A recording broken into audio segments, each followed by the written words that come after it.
ਪਿਆਰੇ ਵਿਦਿਆਰਥੀਓ, 11ਵੀਂ ਜਮਾਤ ਦੀ 94ਵੀਂ ਪੰਜਾਬੀ ਦੀ ਇਸ ਜਮਾਤ 'ਚ ਅੱਜ ਇੱਕ ਵਾਰ ਫਿਰ ਤੁਹਾਡਾ ਸਵਾਗਤ ਹੈ। ਅਸੀਂ ਆਧੁਨਿਕ ਪੰਜਾਬੀ ਕਾਵਿ ਝਲਕਾਂ ਅਤੇ ਇਤਿਹਾਸ ਇਸ ਪੁਸਤਕ ਦੇ ਵਿੱਚੋਂ ਕੁਝ ਕਵਿਤਾਵਾਂ ਪਹਿਲਾਂ ਪੜ੍ਹੀਆਂ ਨੇ। ਅੱਜ ਅਸੀਂ ਇੱਕ ਬੇਹੱਦ ਖੂਬਸੂਰਤ ਕਵਿਤਾ ਪਰਾਉਣੀ ਪੜ੍ਹਨ ਜਾ ਰਹੇ ਹਾਂ। ਸੋਹਣ ਸਿੰਘ ਮੀਸ਼ਾ ਜੋ ਪੰਜਾਬੀ ਦੇ ਬੇਹੱਦ ਮਕਬੂਲ ਬੇਹੱਦ ਪ੍ਰਸਿੱਧ ਕਵੀ ਹੋਏ ਨੇ, ਉਹਨਾਂ ਦੀ ਲਿਖੀ ਹੋਈ ਇਹ ਕਵਿਤਾ ਪਰਾਉਣੀ ਜੋ ਤੁਹਾਡੇ ਪਾਠਕ੍ਰਮ ਵਿੱਚ ਸ਼ਾਮਲ ਹੈ, ਸਮਾਜਿਕ ਸਰੋਕਾਰ ਤੋਂ ਬੇਹੱਦ ਮਹੱਤਵ ਰੱਖਦੀ ਹੈ। ਦਰਅਸਲ ਇਹ ਕਵਿਤਾ ਸੋਹਣ ਸਿੰਘ ਮੀਸ਼ਾ ਨੇ ਆਪਣੇ ਘਰ ਵਿੱਚ ਬੇਟੀ ਪੈਦਾ ਹੋਣ ਦੇ ਸਮੇਂ ਨੂੰ ਸਮਾਂਬੱਧ ਕਰਦਿਆਂ ਲਿਖੀ ਹੈ। ਉਹਨਾਂ ਅਹਿਸਾਸਾਂ ਨੂੰ, ਉਹਨਾਂ ਖਿਆਲਾਂ ਨੂੰ, ਉਹਨਾਂ ਵਿਚਾਰਾਂ ਨੂੰ ਮੂਰਤੀਮਾਨ ਕੀਤਾ ਹੈ ਇਸ ਕਵਿਤਾ ਦੇ ਵਿੱਚ ਸੋਹਣ ਸਿੰਘ ਮੀਸ਼ਾ ਨੇ, ਜਿਹੜਾ ਸਾਡੇ ਸਮਾਜ ਵਿੱਚ ਬੇਟੀ ਦੇ ਪੈਦਾ ਹੋਣ ਸਮੇਂ ਜੋ ਇੱਕ ਅਹਿਸਾਸ ਪੈਦਾ ਹੁੰਦਾ ਹੈ। ਕਿਉਂਕਿ ਅੱਜ ਵੀ ਸਾਡੇ ਸਮਾਜ ਦੇ ਬਹੁਤ ਸਾਰੇ ਹਿੱਸੇ ਵਿੱਚ, ਬਹੁਤ ਸਾਰੇ ਪਰਿਵਾਰਾਂ ਦੇ ਵਿੱਚ ਬੇਟੀ ਦੇ ਜਨਮ ਸਮੇਂ ਖੁਸ਼ੀ ਨਹੀਂ ਮਨਾਈ ਜਾਂਦੀ। ਉਹਦੇ ਕਾਰਨ ਸਾਡੀਆਂ ਸਮਾਜਿਕ ਰੀਤਾਂ ਨੇ ਉਹ ਇਹ ਕਿ ਬੇਟੀ ਪਰਾਇਆ ਧਨ ਹੈ, ਇਹਨੂੰ ਪੜ੍ਹਾਵਾਂਗੇ ਲਿਖਾਵਾਂਗੇ, ਫਿਰ ਇਹਦੀ ਸ਼ਾਦੀ ਕਰਾਂਗੇ ਤਾਂ ਇਹਨੇ ਬੇਗਾਨੀ ਹੋ ਜਾਣਾ। ਸਾਡਾ ਲਗਾਇਆ ਹੋਇਆ ਪੈਸਾ, ਸਮਾਂ, ਮਿਹਨਤ, ਉਹਦਾ ਸਾਨੂੰ ਮੋੜ ਨਹੀਂ ਮੁੜਨਾ, ਰਿਵਾਰਡ ਨਹੀਂ ਮਿਲਣਾ। ਇਹਦੇ ਮੁਕਾਬਲੇ ਬੇਟਾ ਪੈਦਾ ਹੋਇਆ ਤਾਂ ਉਹ ਜਵਾਨ ਹੋ ਕੇ ਉਹ ਪੜ੍ਹੇਗਾ ਲਿਖੇਗਾ ਅਤੇ ਆਖਰਕਾਰ ਉਹ ਸਾਡੇ ਕੰਮ ਆਏਗਾ, ਸਾਨੂੰ ਕਮਾ ਕੇ ਦੇਵੇਗਾ, ਸਾਡੇ ਵੰਸ਼ ਨੂੰ ਅੱਗੇ ਤੋਰੇਗਾ। ਸੋ ਭਾਵੇਂ ਇਹ ਰੀਤ, ਇਹ ਵਿਚਾਰ ਗਲਤ ਹੈ ਸਮਾਜ ਦਾ, ਪਰੰਤੂ ਕਵੀ ਨੇ ਬਹੁਤ ਖੂਬਸੂਰਤ ਤਰੀਕੇ ਨਾਲ ਲੋਕ ਮਨ ਨੂੰ, ਲੋਕ ਭਾਵਾਂ ਨੂੰ, ਪਰਿਵਾਰਾਂ 'ਚ ਕੀ ਚਿਤਵਿਆ ਜਾਂਦਾ ਹੈ ਬੇਟੀ ਦੇ ਜਨਮ ਸਮੇਂ, ਉਹਨਾਂ ਗੱਲਾਂ ਨੂੰ ਆਪਣੀ ਕਵਿਤਾ ਦੇ ਵਿੱਚ ਸ਼ਬਦਾਂ ਰਾਹੀਂ ਮੂਰਤੀਮਾਨ ਕੀਤਾ। ਸੋ ਆਓ ਕਵਿਤਾ ਦਾ ਪਾਠ ਕਰਦੇ ਹਾਂ, ਫਿਰ ਕਵਿਤਾ ਦਾ ਕੇਂਦਰੀ ਭਾਵ ਕੀ ਹੈ ਉਹਦੇ 'ਤੇ ਚਰਚਾ ਕਰਦੇ ਹਾਂ, ਔਰ ਉਸ ਦੇ ਨਾਲ ਨਾਲ ਇਸ ਦੀ ਪ੍ਰਸੰਗ ਸਹਿਤ ਵਿਆਖਿਆ ਕਿਵੇਂ ਕਰਨੀ ਹੈ, ਅਸੀਂ ਇਹਦੇ 'ਤੇ ਚਰਚਾ ਕਰਦੇ ਹਾਂ। ਆਓ ਪਹਿਲਾਂ ਕਵਿਤਾ ਪੜ੍ਹੀਏ। ਸੋ ਕਵਿਤਾ ਸ਼ੁਰੂ ਹੁੰਦੀ ਹੈ, ਸਾਡੇ ਘਰ ਅੱਜ ਨਿੱਕੀ ਜਿਹੀ ਪ੍ਰਾਹੁਣੀ ਆਈ। ਸਾਡੇ ਘਰ ਅੱਜ ਨਿੱਕੀ ਜਿਹੀ ਪ੍ਰਾਹੁਣੀ ਆਈ, ਬਿਟ ਬਿਟ ਤੱਕੇ ਬੋਲ ਨਾ ਸਕੇ, ਨਾ ਸਾਡੀ ਸਮਝੇ, ਨਾ ਆਪਣੇ ਦਿਲ ਦੀ ਗੱਲ ਦੱਸੇ। ਤਿੱਖਾ ਤਿੱਖਾ ਰੋਵੇ, ਨਿੱਕਾ ਨਿੱਕਾ ਹੱਸੇ, ਸਾਡੇ ਘਰ ਦੀਆਂ ਰਸਮਾਂ ਵੇਖ ਜਿਵੇਂ ਘਬਰਾਈ। ਔਖੀਆਂ ਵਾਟਾਂ ਕੱਟ ਕੇ ਖਬਰ ਨਹੀਂ ਹੈ ਕਿਹੜੇ ਦੇਸੋਂ, ਰੱਬ ਦੀ ਘੱਲੀ ਸਾਡੇ ਘਰ ਅੱਜ ਨਿੱਕੀ ਜਿਹੀ ਪ੍ਰਾਹੁਣੀ ਆਈ। ਪੀੜਾ ਭੰਨੀ ਮਾਂ ਇਸ ਦੀ, ਸ਼ਰਮਿੰਦੀ ਜਾਪੇ ਦਿਸੇ ਉਦਾਸ। ਬੜੇ ਧਿਆਨ ਦੇਣ ਵਾਲੀਆਂ ਨੇ ਇਹ ਸਤਰਾਂ ਤੁਹਾਡੇ ਲਈ। ਪੀੜਾ ਭੰਨੀ ਮਾਂ ਇਸ ਦੀ, ਸ਼ਰਮਿੰਦੀ ਜਾਪੇ ਦਿਸੇ ਉਦਾਸ, ਉਸ ਨੂੰ ਹੋਰ ਹੋਰ ਸੀ ਆਸ। ਉਸ ਦੀ ਸਬਰ ਭਰੀ ਖਾਮੋਸ਼ੀ ਦਾ ਮਤਲਬ ਮਜਬੂਰ, ਜੋ ਰੱਬ ਨੂੰ ਮਨਜ਼ੂਰ, ਮੇਰਾ ਨਹੀਂ ਕਸੂਰ।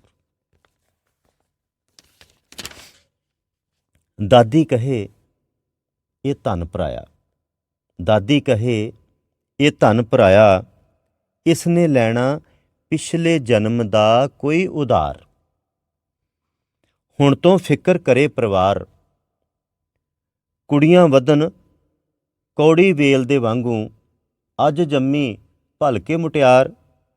ਢੂੰਡੋ ਇਸ ਲਈ ਹੁਣੇ ਪ੍ਰਾਹੁਣਾ, ਪ੍ਰਾਹੁਣਾ ਭਾਵ ਵਰ, ਪਤੀ। ਢੂੰਡੋ ਇਸ ਲਈ ਹੁਣੇ ਪ੍ਰਾਹੁਣਾ। ਜੀ ਕਹਿੰਦਾ ਏ, ਇਹ ਕਵੀ ਆਪ ਕਹਿੰਦਾ, ਪਹਿਲਾਂ ਦਾਦੀ ਦੀ ਗੱਲ ਸੀ, ਹੁਣ ਆਪਣੀ ਗੱਲ ਕਰਦਾ।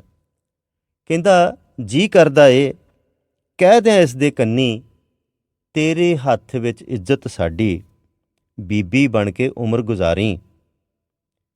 ਦੇਖੀ ਦਿਲ ਦੀ ਗੱਲ ਨਾ ਮੰਨੀ। ਸਮਝਾ ਦੇਵਾਂ ਬੱਚੀਏ ਹੋ ਹੁਸ਼ਿਆਰ, ਜੱਗ ਦੀਆਂ ਊਂਜਾਂ ਹੁਣੇ ਤਿਆਰ। ਪਰ ਇਹ ਸਾਡੀ ਗੱਲ ਨਾ ਸਮਝੇ, ਨਾ ਆਪਣੇ ਦਿਲ ਦੀ ਗੱਲ ਦੱਸੇ। ਤਿੱਖਾ ਤਿੱਖਾ ਰੋਵੇ ਤੇ ਨਿੱਕਾ ਨਿੱਕਾ ਹੱਸੇ। ਸਾਡੇ ਘਰ ਦੀਆਂ ਰਸਮਾਂ ਵੇਖ ਜਿਵੇਂ ਘਬਰਾਈ। ਰੱਬ ਦੀ ਘੱਲੀ ਖਬਰ ਨਹੀਂ ਹੈ ਕਿਹੜੇ ਦੇਸੋਂ, ਸਾਡੇ ਘਰ ਅੱਜ ਨਿੱਕੀ ਜਿਹੀ ਪ੍ਰਾਹੁਣੀ ਆਈ। ਬਹੁਤ ਖੂਬਸੂਰਤ ਕਵਿਤਾ ਹੈ। ਇਸ ਸਾਰੀ ਕਵਿਤਾ ਦੇ ਵਿੱਚ ਉਸ ਸਮਾਜਿਕ ਸਰੋਕਾਰ ਦੀ ਗੱਲ ਕੀਤੀ ਹੈ ਜੋ ਬੇਟੀ ਦੇ ਜਨਮ ਸਮੇਂ ਸਮਾਜ ਮਹਿਸੂਸ ਕਰਦਾ ਹੈ। ਸਮਾਜ ਵਿੱਚ ਉਸ ਬੱਚੀ ਦੇ ਘਰ ਵਾਲੇ ਨੇ, ਉਹਦਾ ਮਾਂ-ਬਾਪ ਹੈ, ਉਹਦੇ ਦਾਦੀ ਦਾਦਾ ਚਾਚੀ ਚਾਚੇ ਹਨ, ਨਾਨਕੇ ਹਨ, ਆਂਢ ਗੁਆਂਢ ਹੈ। ਉਹਨਾਂ ਦੇ ਸਾਰਿਆਂ ਦੇ ਮਨੋਭਾਵ ਕੀ ਨੇ। ਮਾਂ ਬੱਚੀ ਨੂੰ ਜਨਮ ਦੇਣ ਵਾਲੀ, ਉਹਦੇ ਮਨ 'ਚ ਕੀ ਅਹਿਸਾਸ ਹੈ, ਉਹਨੂੰ ਕਿਸ ਗੱਲ ਦੀ ਆਸ ਸੀ ਔਰ ਕੀ ਮਿਲਿਆ। ਬਾਪ ਦੇ ਮਨ ਦੇ ਵਿੱਚ ਕੀ ਅਹਿਸਾਸ ਨੇ। ਇਹ ਸਾਰੀਆਂ ਗੱਲਾਂ ਦਾ ਜ਼ਿਕਰ ਕੀਤਾ। ਸੋ ਪ੍ਰਸੰਗ ਸਹਿਤ ਵਿਆਖਿਆ ਇਸ ਕਵਿਤਾ ਦੇ ਵਿੱਚੋਂ ਕੁਝ ਚੋਣਵੇਂ ਸਤਰਾਂ ਦੀ ਆ ਸਕਦੀ ਹੈ ਔਰ ਕੇਂਦਰੀ ਭਾਵ ਪੁੱਛਿਆ ਜਾ ਸਕਦਾ ਹੈ। ਮੈਂ ਪ੍ਰੀਖਿਆ ਦੇ ਨੁਕਤੇ ਤੋਂ ਤੁਹਾਡੇ ਨਾਲ ਗੱਲ ਕਰ ਰਿਹਾ ਕਿ ਅਗਰ ਪ੍ਰਸੰਗ ਸਹਿਤ ਵਿਆਖਿਆ ਆਉਂਦੀ ਹੈ ਤਾਂ ਮੈਂ ਪਿਛਲੇ ਲੈਕਚਰਸ ਦੇ ਵਿੱਚ ਤੁਹਾਡੇ ਨਾਲ ਇਹ ਦੱਸਿਆ ਹੋਇਆ ਉਹੋ ਹੀ ਫਾਰਮੂਲਾ ਇੱਥੇ ਲੱਗਣਾ ਕਿ ਜਦੋਂ ਅਸੀਂ ਪ੍ਰਸੰਗ ਲਿਖਣਾ ਕਿਸੇ ਵੀ ਕਵਿਤਾ ਦਾ, ਕਿਸੇ ਵੀ ਦਿੱਤੇ ਹੋਏ ਕਾਵ ਟੋਟੇ ਦਾ, ਕੋਈ ਵੀ ਦਿੱਤੀਆਂ ਹੋਈਆਂ ਕਾਵ ਸਤਰਾਂ ਦਾ ਜਦੋਂ ਅਸੀਂ ਪ੍ਰਸੰਗ ਲਿਖਣਾ ਤਾਂ ਉਹਦੇ 'ਚ 4 ਗੱਲਾਂ ਮੁੱਖ ਰੂਪ ਦੇ ਵਿੱਚ ਲਿਖਣੀਆਂ। ਪਹਿਲੀ ਗੱਲ ਹੈ ਕਿ ਤੁਹਾਡੀ ਪਾਠ ਪੁਸਤਕ ਦਾ ਨਾਮ। ਦੂਸਰਾ ਕਿ ਇਹ ਕਵਿਤਾ ਕਿਸ ਦੀ ਰਚਨਾ ਹੈ, ਭਾਵ ਕਵੀ ਦਾ ਨਾਮ ਕੀ ਹੈ। ਦੂਸਰਾ ਇਸ ਕਵਿਤਾ ਦਾ ਨਾਮ ਕੀ ਹੈ। 3 ਗੱਲਾਂ ਹੋ ਗਈਆਂ, ਕਿਤਾਬ ਦਾ ਨਾਂ, ਕਵੀ ਦਾ ਨਾਂ ਔਰ ਰਚਨਾ ਭਾਵ ਕਵਿਤਾ ਦਾ ਨਾਂ। ਔਰ ਚੌਥੀ ਗੱਲ ਹੈ ਕਿ ਜੋ ਸਤਰਾਂ ਤੁਹਾਨੂੰ ਦਿੱਤੀਆਂ ਗਈਆਂ ਨੇ ਉਹਨਾਂ ਵਿੱਚ ਕੀ ਕਹਿਣ ਦੀ ਕੋਸ਼ਿਸ਼ ਕੀਤੀ ਗਈ ਹੈ, ਭਾਵ ਕਵਿਤਾ ਬਾਰੇ, ਕਵਿਤਾ ਦੇ ਉਸ ਹਿੱਸੇ ਬਾਰੇ, ਉਸ ਟੋਟੇ ਬਾਰੇ ਤੁਸੀਂ ਗੱਲ ਦੱਸਣੀ ਹੈ ਕਿ ਇਹਨਾਂ ਦਾ ਸੰਬੰਧ ਕਿਸ ਭਾਵ ਨਾਲ ਹੈ, ਕਿਸ ਗੱਲ ਨਾਲ ਹੈ। ਇਹ 4 ਚੀਜ਼ਾਂ ਬਸ ਤੁਸੀਂ ਲਿਖਣੀਆਂ। ਪਾਠ ਪੁਸਤਕ ਆਪਣੀ, ਰਚਨਾ ਔਰ ਕਵੀ ਤੇ ਕਵਿਤਾ ਬਾਰੇ। ਸੋ ਇਹਦੀ ਗੱਲ ਕਰਦੇ ਹਾਂ। ਇਸ ਕਾਵ ਟੋਟੇ ਦਾ ਅਗਰ ਅਸੀਂ ਇੱਕ ਕਾਵ ਟੋਟਾ ਲੈਂਦੇ ਹਾਂ,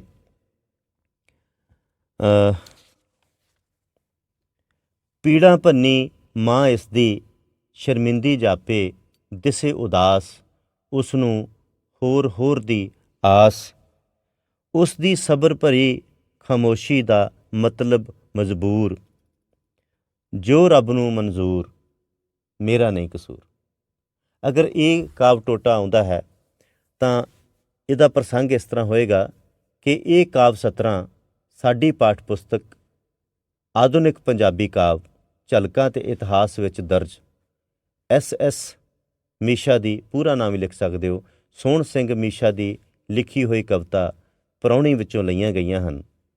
ਇਹਨਾਂ ਸਤਰਾਂ ਵਿੱਚ ਕਵੀ ਨੇ ਆਪਣੀ ਨਵਜੰਮੀ ਬੱਚੀ ਦੇ ਸਮੇਂ, ਨਵਜੰਮੀ ਬੱਚੀ ਦੇ ਜਨਮ ਸਮੇਂ ਪਰਿਵਾਰ ਵਿੱਚ ਔਰ ਪਰਿਵਾਰ ਦੇ ਜੀਆਂ ਦਾ ਜੋ ਮਨੋਭਾਵ ਹਨ ਉਹਨਾਂ ਦਾ ਜ਼ਿਕਰ ਕੀਤਾ ਹੈ, ਉਹਨਾਂ ਬਾਰੇ ਬਿਆਨ ਕੀਤਾ ਹੈ।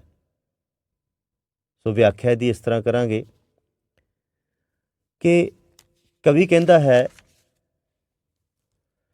ਕਿ ਜਣੇਪੇ ਦੀਆਂ ਪੀੜਾਂ ਕਾਰਨ ਭੰਨੀ ਹੋਈ, ਸਰੀਰਕ ਤੌਰ 'ਤੇ ਥੱਕੀ ਹੋਈ ਇਸ ਬੱਚੀ ਦੀ ਮਾਂ, ਭਾਵ ਇਸ ਬੱਚੀ ਨੂੰ ਜਨਮ ਦੇਣ ਵਾਲੀ ਮਾਂ ਜਣੇਪੇ ਦੀਆਂ ਪੀੜਾਂ ਨਾਲ ਭੰਨੀ ਹੋਈ, ਥੱਕੀ ਹੋਈ, ਖੁਸ਼ ਨਹੀਂ ਹੈ, ਉਹ ਉਦਾਸ ਹੈ।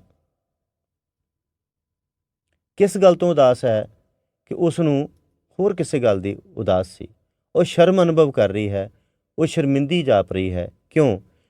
ਉਹ ਮਹਿਸੂਸ ਕਰ ਰਹੀ ਹੈ, ਬੱਚੀ ਦੀ ਮਾਂ ਮਹਿਸੂਸ ਕਰ ਰਹੀ ਹੈ ਕਿ ਉਹ ਪਰਿਵਾਰ ਦੀਆਂ ਉਮੀਦਾਂ 'ਤੇ ਪੂਰੀ ਨਹੀਂ ਉਤਰੀ। ਉਹ ਪਰਿਵਾਰ ਨੂੰ, ਵੰਸ਼ ਨੂੰ ਅੱਗੇ ਤੋਰਨ ਵਾਲਾ ਪੁੱਤਰ ਨਹੀਂ ਦੇ ਸਕੀ। ਉਹਨੂੰ ਪੂਰੀ ਆਸ ਸੀ। ਕਵੀ ਦੇ ਅਨੁਸਾਰ ਨਵਜੰਮੀ ਬੱਚੀ ਦੀ ਮਾਂ ਨੂੰ ਪੂਰੀ ਆਸ ਸੀ ਕਿ ਉਸ ਨੂੰ ਇਸ ਵਾਰ ਪੁੱਤਰ ਹੋਏਗਾ। ਲਿਖਦਾ, ਉਸ ਨੂੰ ਹੋਰ ਸੀ ਆਸ। ਉਹ ਇਸ ਕਰਕੇ ਉਦਾਸ ਹੈ ਕਿ ਉਹਨੂੰ ਇਸ ਵਾਰ ਆਸ ਸੀ ਕਿ ਇਸ ਵਾਰ ਉਹਦੇ ਪੁੱਤਰ ਜ਼ਰੂਰ ਹੋਏਗਾ, ਪਰ ਫਿਰ ਕੁੜੀ ਜੰਮ ਪਈ ਏ। ਉਹ ਇਸ ਕਰਕੇ ਉਦਾਸ ਵੀ ਹੈ ਅਤੇ ਇਸ ਗੱਲ ਤੋਂ ਸ਼ਰਮਿੰਦੀ ਹੈ ਕਿ ਉਹ ਪਰਿਵਾਰ ਦੀਆਂ ਉਮੀਦਾਂ 'ਤੇ ਪੂਰੀ ਨਹੀਂ ਉਤਰ ਸਕੀ। ਉਹਨੂੰ ਆਪਣੇ ਥਕੇਵੇਂ ਦਾ, ਆਪਣੀਆਂ ਦਰਦਾਂ ਦਾ, ਆਪਣੀਆਂ ਪੀੜਾਂ ਦਾ ਕੋਈ ਦੁੱਖ ਨਹੀਂ ਹੈ। ਬਸ ਉਹਨੂੰ ਇਸ ਗੱਲ ਦੀ ਸ਼ਰਮ ਹੈ, ਇਸ ਗੱਲ ਦੀ ਉਦਾਸੀ ਹੈ ਕਿ ਉਹ ਪਰਿਵਾਰ ਨੂੰ ਪੁੱਤਰ ਨਹੀਂ ਦੇ ਸਕੀ। ਫਿਰ ਕੁੜੀ ਜੰਮ ਪਈ ਹੈ। ਉਹ ਅੱਗੇ ਲਿਖਦਾ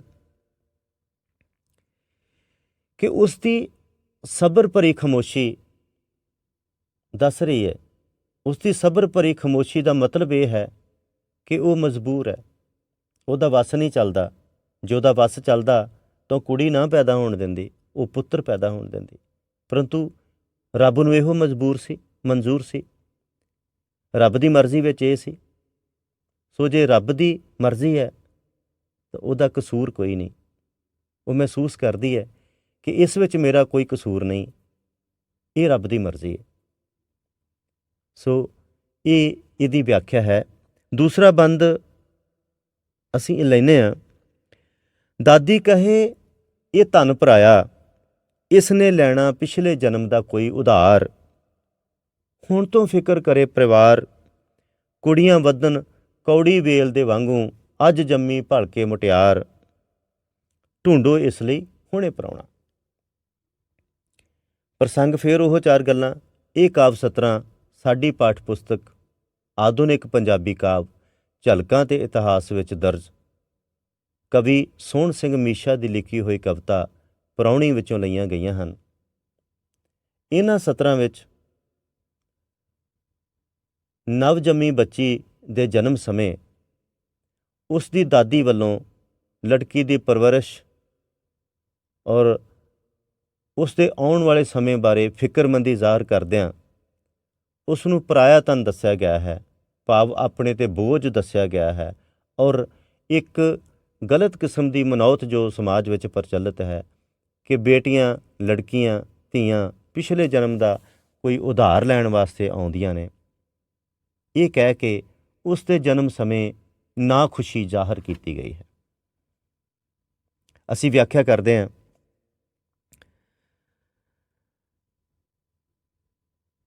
ਇਹਨਾਂ ਸਤਰਾਂ ਦੇ ਵਿੱਚ ਨਵਜੰਮੀ ਬੱਚੀ ਜਿਹਨੂੰ ਪ੍ਰਾਹੁਣੀ ਦੱਸਿਆ ਗਿਆ ਹੈ ਕਿ ਪਰਿਵਾਰ 'ਚ ਨਵਾਂ ਜੀ ਆਇਆ ਹੈ, ਉਹਦੇ ਜਨਮ ਸਮੇਂ ਉਸ ਦੀ ਦਾਦੀ ਬੱਚੀ ਦੇ ਜਨਮ 'ਤੇ ਆਪਣੀ ਨਾਖੁਸ਼ੀ ਦਾ ਪ੍ਰਗਟਾਵਾ ਕਰਦਿਆਂ ਹੋਇਆ ਕਹਿੰਦੀ ਹੈ ਕਿ ਇਹ ਬੇਟੀ, ਇਹ ਲੜਕੀ, ਇਹ ਧੀ ਤਾਂ ਪਰਾਇਆ ਧਨ ਹੈ, ਭਾਵ ਇਹਦੀ ਸ਼ਾਦੀ ਹੋ ਜਾਣੀ ਹੈ ਅਤੇ ਇਸਨੇ ਬੇਗਾਨੇ ਘਰ ਚਲੇ ਜਾਣਾ। ਸਾਡਾ ਤਾਂ ਇਹਦੇ ਨਾਲ ਕੋਈ ਬਹੁਤ ਸਰੋਕਾਰ ਰਹਿਣਾ ਨਹੀਂ, ਨਾ ਇਸਨੇ ਸਾਨੂੰ ਕਮਾ ਕੇ ਖਵਾਉਣਾ, ਨਾ ਵੰਸ਼ ਅੱਗੇ ਤੋਰਨਾ। ਇਹ ਬੇਗਾਨਾ ਧਨ ਹੈ ਅਤੇ ਬੇਗਾਨੀ ਚੀਜ਼ ਦੀ ਅਸੀਂ ਜ਼ਿਆਦਾ ਕੀ ਸੰਭਾਲ ਕਰਾਂਗੇ। ਸਾਨੂੰ ਤਾਂ ਸਗੋਂ ਰਾਖੀ ਪੈ ਗਈ ਇਸ ਗੱਲ ਦੀ।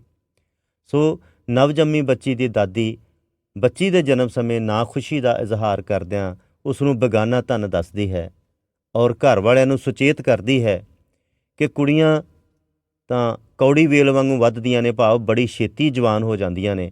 ਇਹ ਅੱਜ ਜੰਮੀ ਹੈ ਅਤੇ ਇਹਨੇ ਬੜੀ ਛੇਤੀ ਮੁਟਿਆਰ ਹੋ ਜਾਣਾ। ਹੁਣ ਤੋਂ ਹੀ ਤੁਸੀਂ ਅੱਜ ਤੋਂ ਹੀ ਇਹਦੇ ਵਿਆਹ ਦਾ, ਇਹਦੇ ਦਾਜ ਦਾ, ਇਹਦੇ ਵਿਆਹ 'ਤੇ ਖਰਚ ਕਰਨ ਦਾ ਫਿਕਰ ਕਰੋ, ਭਾਵ ਇਹਦੇ ਵਿਆਹ ਵਾਸਤੇ ਵੀ ਬਹੁਤ ਜ਼ਿਆਦਾ ਖਰਚ ਕਰਨਾ ਪੈਣਾ ਔਰ ਇਹਦੀ ਪੜ੍ਹਾਈ ਲਿਖਾਈ 'ਤੇ ਵੀ ਖਰਚ ਕਰਨਾ ਪੈਣਾ। ਅਤੇ ਇਸ ਲਈ ਕਿਉਂਕਿ ਇਹ ਬੇਗਾਨਾ ਧਨ ਹੈ, ਆਖਰ ਨੂੰ ਇਹਨੇ ਬੇਗਾਨੇ ਘਰ ਚਲੇ ਜਾਣਾ, ਇਸ ਕਰਕੇ ਹੁਣ ਤੋਂ ਹੀ ਇਹਦੇ ਵਾਸਤੇ ਕੋਈ ਵਰ ਘਰ ਲੱਭ ਕੇ ਰੱਖੋ, ਭਾਵ ਇਹ ਖੁਸ਼ੀ ਦੀ ਗੱਲ ਨਹੀਂ ਹੈ, ਤੁਹਾਡੇ ਲਈ ਇੱਕ ਫਿਕਰ ਪੈ ਗਿਆ ਹੈ। ਇਸ ਲਈ ਹੁਣ ਤੋਂ ਹੀ ਵਰ ਘਰ ਲੱਭਣਾ ਪੈਣਾ ਹੈ, ਭਾਵ ਇਹ ਲਿਆ ਜਾਵੇ ਕਿ ਇਹ ਸਾਡੇ ਸਿਰ 'ਤੇ ਭਾਰ ਹੈ ਅਤੇ ਅਸੀਂ ਦੇਰ ਸਵੇਰ ਇਸ ਭਾਰ ਨੂੰ ਲਾਉਣਾ ਹੀ ਹੈ। ਸੋ ਪਿਆਰੇ ਵਿਦਿਆਰਥੀਓ, ਇਸ ਤਰ੍ਹਾਂ ਅਸੀਂ ਦੇਖਦੇ ਹਾਂ ਕਿ ਇਹ ਕਵਿਤਾ ਇੱਕ ਸਮਾਜ ਵਿੱਚ ਫੈਲੀ ਹੋਈ ਗਲਤ ਵਿਚਾਰਧਾਰਾ, ਗਲਤ ਰੀਤੀ ਦੇ ਉੱਤੇ ਇੱਕ ਵਿਅੰਗ ਹੈ, ਇੱਕ ਚੋਟ ਹੈ। ਆਪਣੇ ਘਰ ਪੈਦਾ ਹੋਈ ਬੇਟੀ ਦੇ ਜਨਮ ਸਮੇਂ ਦਾ ਹਾਲ ਬਿਰਤਾਂਤ ਬਿਆਨ ਕਰਦਿਆਂ ਕਵੀ ਸੋਹਣ ਸਿੰਘ ਮੀਸ਼ਾ ਨੇ ਸਮਾਜ ਦੇ ਉੱਤੇ ਇੱਕ ਵਿਅੰਗ ਕੀਤਾ ਹੈ ਕਿ ਅੱਜ ਦੇ ਇਸ ਆਧੁਨਿਕ ਸਮਾਜ ਵਿੱਚ ਵੀ ਲੜਕੀਆਂ ਨੂੰ ਆਪਣੇ 'ਤੇ ਬੋਝ ਸਮਝਿਆ ਜਾਂਦਾ, ਆਪਣੇ 'ਤੇ ਭਾਰ ਸਮਝਿਆ ਜਾਂਦਾ ਹੈ, ਉਹਨਾਂ ਨੂੰ ਬੇਗਾਨਾ ਧਨ ਸਮਝਿਆ ਜਾਂਦਾ ਹੈ। ਉਹਨਾਂ ਦੇ ਜਨਮ ਸਮੇਂ ਤੋਂ ਹੀ ਉਹਨਾਂ ਦੇ ਲਈ ਫਿਕਰਮੰਦੀ ਜ਼ਾਹਰ ਕੀਤੀ ਜਾਂਦੀ ਹੈ। ਸੋ ਇਸ ਕਵਿਤਾ ਦਾ ਕੇਂਦਰੀ ਭਾਵ ਇੱਕ ਮਹੱਤਵਪੂਰਨ ਪ੍ਰਸ਼ਨ ਹੈ, ਉਹ ਪੁੱਛਿਆ ਜਾ ਸਕਦਾ ਹੈ ਤੁਹਾਨੂੰ ਪ੍ਰੀਖਿਆ ਦੇ ਵਿੱਚ, ਇਮਤਿਹਾਨਾਂ ਦੇ ਵਿੱਚ। ਸੋ ਇਹਦਾ ਕੇਂਦਰੀ ਭਾਵ ਕੀ ਹੋਏਗਾ? ਉਹ ਇਹ ਹੈ ਕਿ ਸਾਡੇ ਸਮਾਜ ਵਿੱਚ ਲੜਕੀ ਦੇ ਜਨਮ ਸਮੇਂ ਖੁਸ਼ੀ ਨਹੀਂ ਮਨਾਈ ਜਾਂਦੀ, ਉਹਨੂੰ ਆਪਣੇ 'ਤੇ ਭਾਰ ਸਮਝਿਆ ਜਾਂਦਾ ਹੈ, ਔਰ ਉਹਦੇ ਜਨਮ ਸਮੇਂ ਉਹਦੀ ਮਾਂ ਖੁਸ਼ ਹੋਣ ਦੀ ਬਜਾਏ ਉਦਾਸ ਹੁੰਦੀ ਹੈ ਔਰ ਸ਼ਰਮਿੰਦਗੀ ਅਨੁਭਵ ਕਰਦੀ ਹੈ, ਕਿਉਂਕਿ ਪੁੱਤਰਾਂ ਦੇ ਜਨਮ 'ਤੇ ਖੁਸ਼ੀ ਮਨਾਈ ਜਾਂਦੀ ਹੈ। ਪੁੱਤਰਾਂ ਨੂੰ ਲੜਕੀਆਂ ਤੋਂ ਵੱਧ ਮਹੱਤਵਪੂਰਨ ਸਮਝਿਆ ਜਾਂਦਾ ਹੈ, ਔਰ ਨਾਲ ਦੀ ਨਾਲ ਇਸ ਮਰਦ ਪ੍ਰਧਾਨ ਸਮਾਜ ਵਿੱਚ ਇਸ ਗੱਲ 'ਤੇ ਗੌਰ ਕੀਤਾ ਜਾਂਦਾ ਹੈ ਕਿ ਲੜਕੀ ਹੋਣਾ ਆਪਣੇ ਆਪ ਵਿੱਚ ਇੱਕ ਬੋਝ ਹੈ। ਇਹ ਕਿਆਸ ਕੀਤਾ ਜਾਂਦਾ ਹੈ ਕਿ ਕਿਤੇ ਇਹ ਸਾਡੀ ਬੇਇੱਜ਼ਤੀ ਨਾ ਕਰਵਾ ਦੇਵੇ, ਸਾਡੀ ਇੱਜ਼ਤ ਦੀ ਹਾਨੀ ਨਾ ਕਰਵਾ ਦੇਵੇ। ਇਹ ਇਸ ਕਵਿਤਾ ਦਾ ਕੇਂਦਰੀ ਭਾਵ ਹੈ। ਸੋ ਧੰਨਵਾਦ। ਸਾਰੇ ਵਿਦਿਆਰਥੀਆਂ ਨੂੰ ਇਹ ਹਦਾਇਤ ਹੈ ਕਿ ਇਹ ਕਵਿਤਾ ਆਪਣੀ ਪਾਠ ਪੁਸਤਕ ਦੇ ਵਿੱਚ ਪੜ੍ਹੋ, ਬਾਰ-ਬਾਰ ਪੜ੍ਹੋ, ਔਰ ਬਾਕੀ ਦੇ 2 ਬੰਦ ਜੋ ਰਹਿੰਦੇ ਨੇ, ਤੁਸੀਂ ਉਹਨਾਂ ਦੋਹਾਂ ਬੰਦਾਂ ਦੀ ਪ੍ਰਸੰਗ ਸਹਿਤ ਵਿਆਖਿਆ ਲਿਖ ਕੇ ਕਾਪੀਆਂ 'ਤੇ ਉਹਨਾਂ ਦੀ ਤਸਵੀਰ ਖਿੱਚ ਕੇ ਉਹ ਮੈਨੂੰ ਮੇਰੇ WhatsApp ਨੰਬਰ ਦੇ ਉੱਤੇ ਜਾਂ ਜੋ ਤੁਹਾਡੇ ਨਾਲ ਗਰੁੱਪ ਬਣਾਇਆ ਉਹਦੇ 'ਚ ਸਾਂਝੀ ਕਰੋ। ਉਹ ਮੈਨੂੰ ਪਤਾ ਲੱਗੇ ਤੁਸੀਂ ਮੇਰੀ ਗੱਲ ਨੂੰ ਕਿੰਨਾ ਸਮਝਿਆ। ਇਹ ਤੁਹਾਡਾ ਘਰ ਦਾ ਕੰਮ ਹੈ। ਔਰ ਆਖਰ ਵਿੱਚ ਮੈਂ ਰੋਜ਼ ਕਹਿੰਦਾ ਤੁਹਾਨੂੰ ਉਹ ਕਿ ਇਸ ਕਰੋਨਾ ਮਹਾਂਮਾਰੀ ਦੇ ਦੌਰਾਨ ਆਪ ਵੀ ਸੁਰੱਖਿਅਤ ਰਹੋ, ਆਪਣੇ ਆਲੇ ਦੁਆਲੇ ਦੇ ਵਿੱਚ ਵੀ ਲੋਕਾਂ ਨੂੰ ਸੁਰੱਖਿਅਤ ਰਹਿਣ ਵਾਸਤੇ ਜਾਗਰੂਕ ਕਰੋ। ਮੂੰਹ ਢੱਕ ਕੇ ਰੱਖੋ, ਹੱਥਾਂ ਨੂੰ ਕਿਤੇ ਵੀ ਬਾਹਰ ਦੀ ਚੀਜ਼ ਛੂਹਣ ਤੋਂ ਬਾਅਦ ਨੱਕ ਨੂੰ, ਮੂੰਹ ਨੂੰ, ਅੱਖਾਂ ਨੂੰ ਨਾ ਲਗਾਓ। ਉਹਨਾਂ ਨੂੰ ਸਾਬਣ ਦੇ ਨਾਲ 20 ਸੈਕਿੰਡ ਵਾਸਤੇ ਧੋਵੋ। ਬਿਨਾਂ ਮਤਲਬ ਤੋਂ ਬਾਹਰ ਨਾ ਜਾਓ, ਔਰ ਦੂਸਰਿਆਂ ਨੂੰ ਵੀ ਪ੍ਰੇਰਿਤ ਕਰੋ। ਆਪ ਵੀ ਸੁਰੱਖਿਅਤ ਰਹੋ ਔਰ ਦੂਸਰਿਆਂ ਨੂੰ ਵੀ ਸੁਰੱਖਿਅਤ